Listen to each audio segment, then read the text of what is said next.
bold and the beautiful, secrets, lies. In the 12-minute silence, Luna hadn't left the house in days. Bill Spencer had made sure of that. After a string of chaotic events, public scandals, and internal family fractures, Luna found herself under what could only be described as a velvet-cloaked house arrest. No guards, no prison bars, just the weight of expectation, fear, and the suffocating presence of Bill's so-called protection. It was all for her safety, he claimed. But safety from what or from whom was a question that lingered like smoke. In every corner of the Spencer estate, security was supposedly airtight. Cameras blanketed the property. Every entrance and hallway was monitored. Nothing could go unseen. Nothing could go unheard. That was until 12 minutes went missing. 12 minutes. Just 12. But enough time for everything to change. It began when the body was discovered cold, broken, and out of place. Luna screamed, the house shook, and chaos detonated behind closed doors.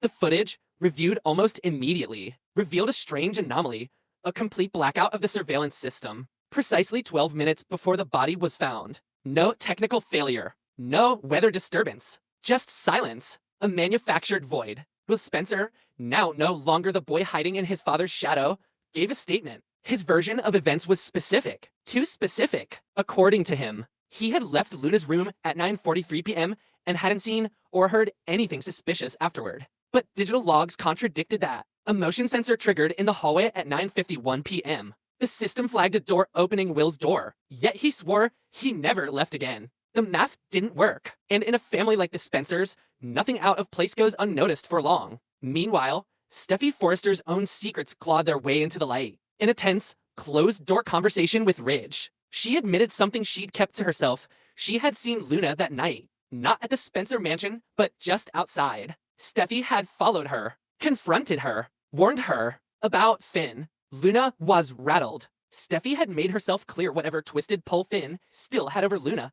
It had to stop. Luna swore she was done. Steffi left her with a warning and a choice. But apparently, someone else decided to make that choice for her. Back at the crime scene, the evidence spoke louder than any alibi. A shard of broken glass lay half hidden behind a love seat, blood on its edge, and clearer than anything, a full fingerprint belonging to Will. That was damning enough. But what turned that piece from suspicion into full-blown scandal? Was the oil smeared across the glass machine oil, the exact kind used in the Forrester design studio? This wasn't something you'd find in a Spencer kitchen or bedroom. It was rare, unique, and more importantly, it tied someone inside Forrester Creations to the scene of the crime. The implication? This wasn't just a Spencer affair, it had bled into the heart of the Forrester family. Bill faced an impossible choice. He had always played the long game, always had a contingency plan tucked away. But this was different. It was his son on the line. Will's fingerprints, Will's conflicting story, and Luna,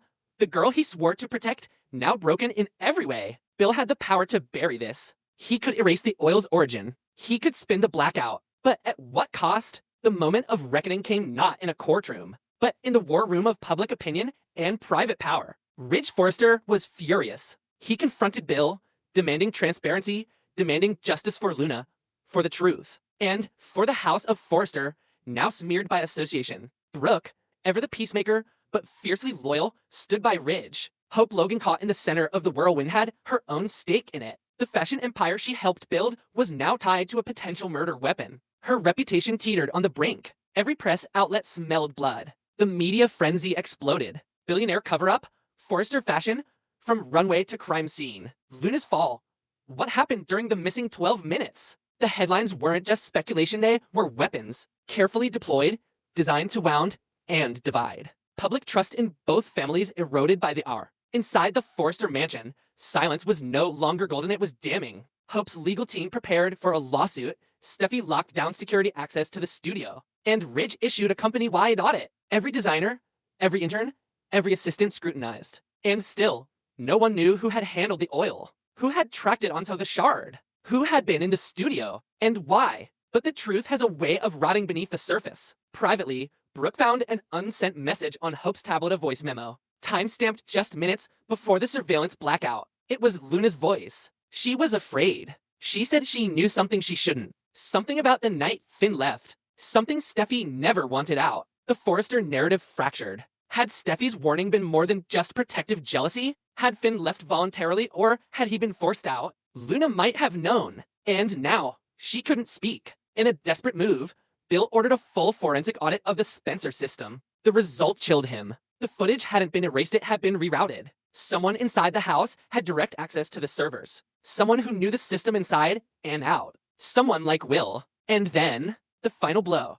A backup recording from a separate cloud server recovered part of the missing 12 minutes. A figure, obscured but identifiable, was seen slipping into the main hallway wearing gloves, carrying something wrapped in fabric. The stride was unmistakable. It wasn't Will. It was Ridge. Bill froze. Ridge had been at the Spencer mansion the night of the blackout, supposedly for a quick discussion about corporate strategy. But why would he be near Luna's room? Why would he have access to anything involving that oil? And how had he slipped into and out of the house without being recorded? Unless he'd planned for the system to go down? Now the roles reversed. Was Ridge protecting Steffi? Was he the one who removed the glass fragment? Had he cleaned up something worse? His confrontation with Bill days later wasn't about truth, it was a warning. The war wasn't just personal anymore. It was legal. It was corporate. It was reputational. And Luna, the girl who had once just been another name in a long line of love triangles and dramatic affairs, was now the epicenter of something far darker, something tangled in money, fashion, blood, and betrayal. What happened in those 12 minutes had the power to destroy both the Spencers and the Forresters. And as investigations deepened, truths twisted, and allegiances shifted, one thing became brutally clear.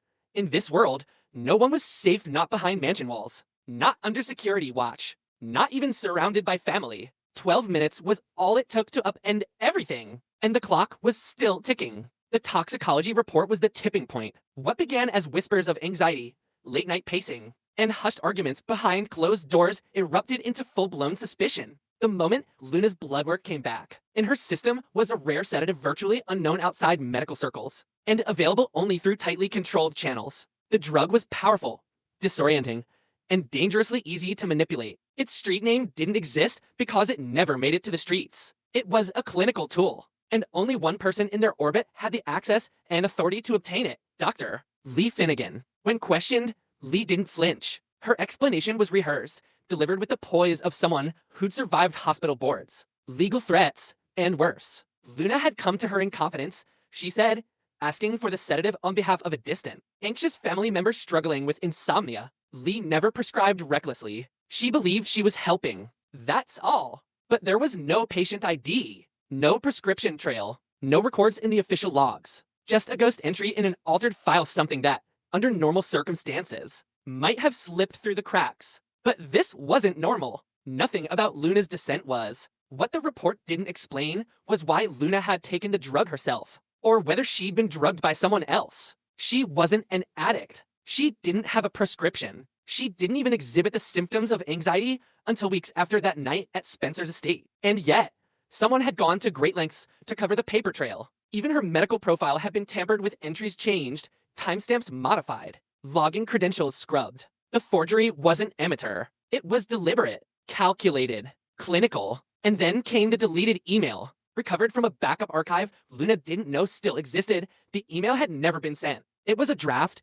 saved in the early hours of the morning, addressed to herself, a breadcrumb, perhaps, or a desperate cry for clarity in a situation that had spiraled out of control. The subject line was chilling in its simplicity: he's not who he thinks he is. The body contained fragmented notes, references to DNA markers, test results, and phrases like shadow paternity, double life, and must confirm before confronting anyone. It was clear Luna had been investigating something, or someone, and that someone was tied to one of the family's pillars. She didn't name names, but the implications were nuclear. A secret child, a misattributed father, a lie that, if exposed, could detonate everything the Forsters and possibly the Spencers had built their legacies on. Finn found himself caught in the middle. Again. As both doctor and son, he stood at the crossroads of duty and loyalty. The sedative was rare. Too rare. He knew its effects. He knew how it could be administered without consent. And he knew his mother's history with secrecy, how far she would go to protect family.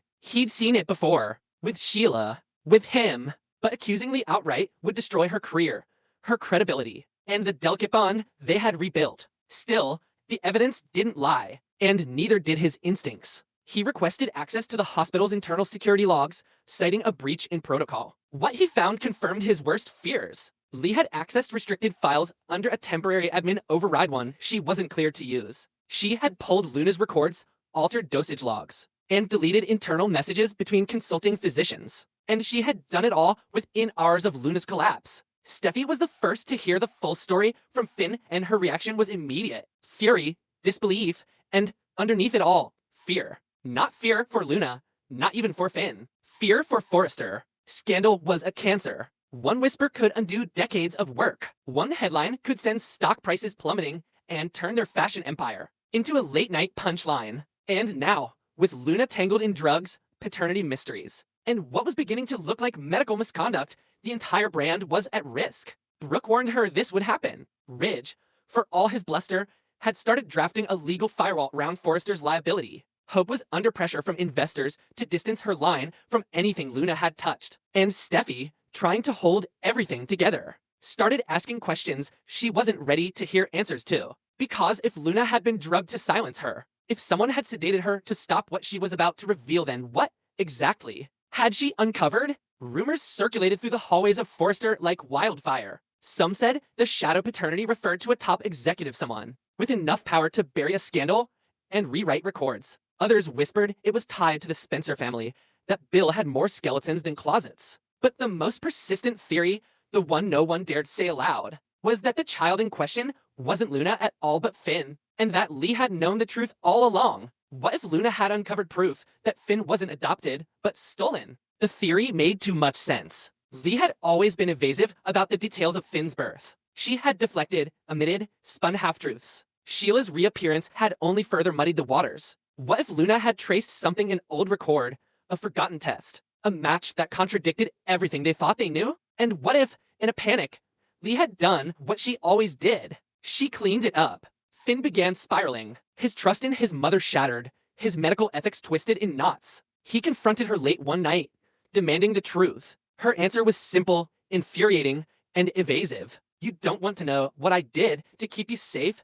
It wasn't a denial. Meanwhile, Luna remained unconscious, her memory fragmented. Flashes of emails, a conversation with someone she called the source, a test result printed in secret, and a name one she hadn't dared write down. As the investigation deepened, internal documents surfaced. One revealed a sudden, unlogged visit to a private genetics clinic 2 weeks before Luna's breakdown. Payment in cash. No ID used. But facial recognition caught her entering. The technician she met with was fired 3 days later. His exit interview was sealed. A subpoena reopened it. In it, he claimed Luna had brought in DNA from 3 individuals: herself, Finn, and Ridge. Why Ridge? No one could answer. Not even Ridge. He denied any involvement. But the results Luna walked away with were never recovered. Whatever truth she had found was lost in the haze of sedatives, deleted emails, and overwritten files. And yet, the suspicion lingered. Had Ridge fathered a child in secret? Had Luna stumbled onto a scandal that would implode the Forrester family tree?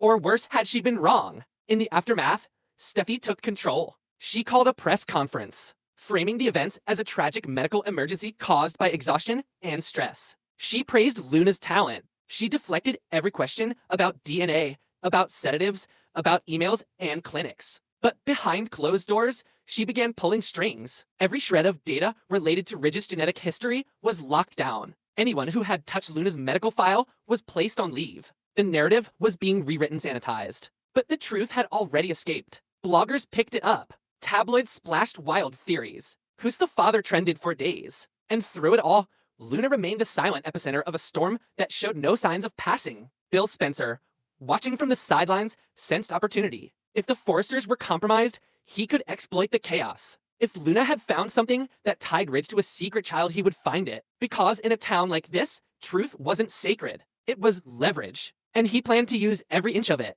Because in Los Angeles, nothing stays buried forever. And the next secret to surface might be the one that ends it all.